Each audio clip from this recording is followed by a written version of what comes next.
I want to ask for 10 minutes of your attention. And to honor that, let me just say that this 10 minutes is going to change the quality of the rest of your day.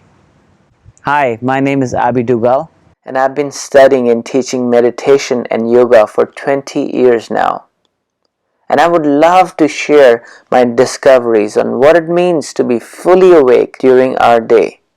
I want to ask you a simple question. Do you wake up with a smile on your face, excited about what this new day is going to bring?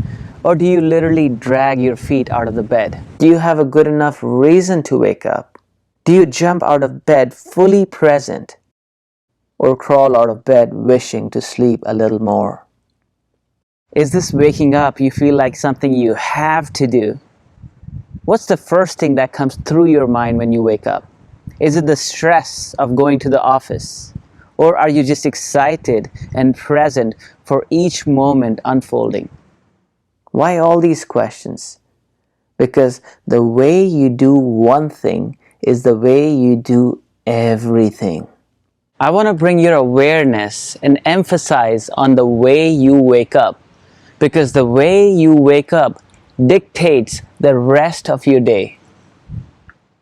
If we examine our so-called wakeful state, we'll find that we are not truly awake. We are predominantly half asleep with dulled senses, distracted by our thoughts of the past or future. In this discussion, I want to bring awareness on how important it is to wake up with an intentional meditation, to set the tone for the rest of your day and create a structure in the morning to define a rhythm for your whole day. The two most important times in our life are the time of our birth and the time of our death. And how we utilize the time in between determines the quality of our life. All the ancient civilizations of the world understood this and emphasized the importance of these moments and had various rituals to prepare for the time of birth and the time of death. In fact, in Indian yogic culture, they used to bless and welcome the newborn baby with a ritual of reciting mantra called Aham Brahmasmi, I am the universe. And this was done to place this memory energetically into child's subconscious mind. So later on in life, this child doesn't get trapped in the human constructs and boundaries of my nation, my religion, my sports team, and on the contrary, maintains the identity of being a spirit deep down in the subconscious mind. It's very important to invite these two times, the time of our birth and the time of our death, with proper intentions. Similarly, the two most important times during our day are the moment we go to sleep and the moment we wake up. I repeat, the moment we wake up. If a thought is consciously planted with simple repetitions in your mind just before you wake up, it becomes part of your subconscious mind. This meditation is a ritual to combine the subliminal affirmations with ancient Indian mantras to consciously bring you into a wakeful state. Let's define what really being awake means for our discussion. In this world of duality, mind doesn't understand unless it knows the opposite. It can only comprehend existence through comparison. If something has no opposite, mind doesn't comprehend it. The mind knows a tree only because it sees objects that are not trees. It knows the emotion of happiness only when it knows the emotion of not being happy.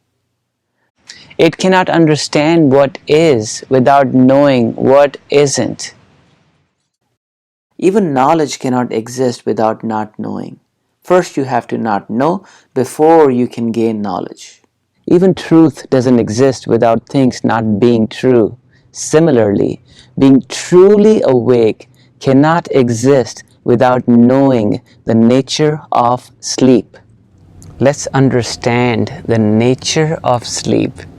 For the mind to access restful sleep, the brain waves need to come down, which means the number of thoughts per minute need to come down.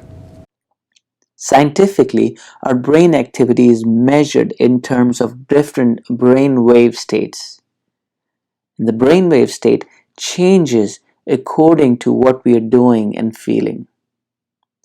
The different brainwave states for this discussion are beta, alpha, theta, and delta brainwaves. Beta brainwave dominate our normal waking state of consciousness, when our attention is directed towards cognitive tasks in the outside world, such as problem solving, driving, decision making, or any focused mental activity. If we try to sleep while the brain is still operating in this beta state of consciousness, it would be of no use. The shifting of brainwave state is a gradual process and should not be forced. The next lower brainwave state is alpha, and it's characterized as resting state. This is an ideal state to be in as we prepare to go to sleep. Once you drift into sleep, you enter theta state. Theta is our gateway to our subconscious mind, memory, and intuition. In theta, our senses are withdrawn from the external world and focused on the dream world. Vivid imagery, intuition, and information beyond our normal conscious awareness. This is where we go every night to resolve any unexpressed or repressed emotions from the whole day. Yet another deeper brainwave state is called delta. As our consciousness transitions from the waking state into the dream state and eventually accessing dreamless state, it taps into this territory of no mind.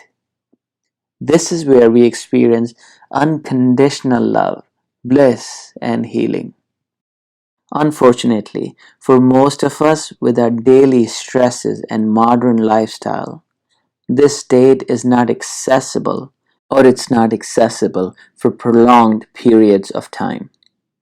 This state can be accessed seamlessly every night if the whole day is lived consciously in preparation for our sleep. To live consciously and have a life by design, we have to be fully awake. And in this meditation, we'll do just that. It's very important for our mind to transition slowly and gradually from theta to alpha and eventually to beta for peaceful waking up. But in our modern society, we are used to waking up with an alarm. Did you realize what this sound of alarm did to you? This alarm just brought you in this panic mode and took the sense of well-being away from you. Now, why would you want that to happen to you the first thing in the morning? This traumatizes our day from the very beginning.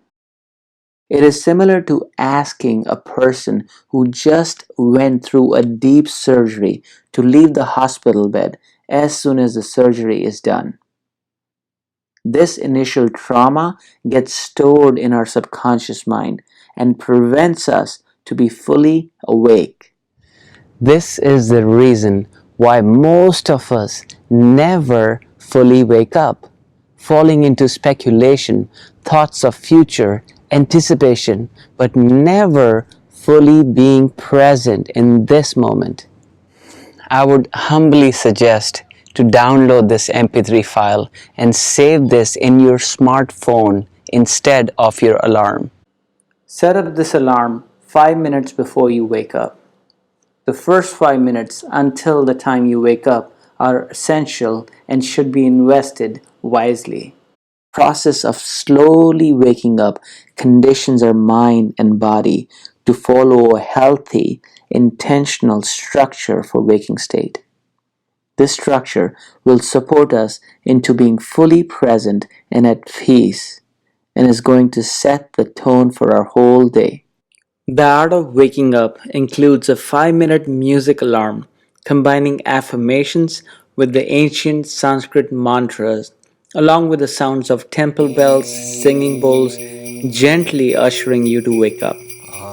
The alarm concludes with the loud and unmistakable sound of healing didgeridoo.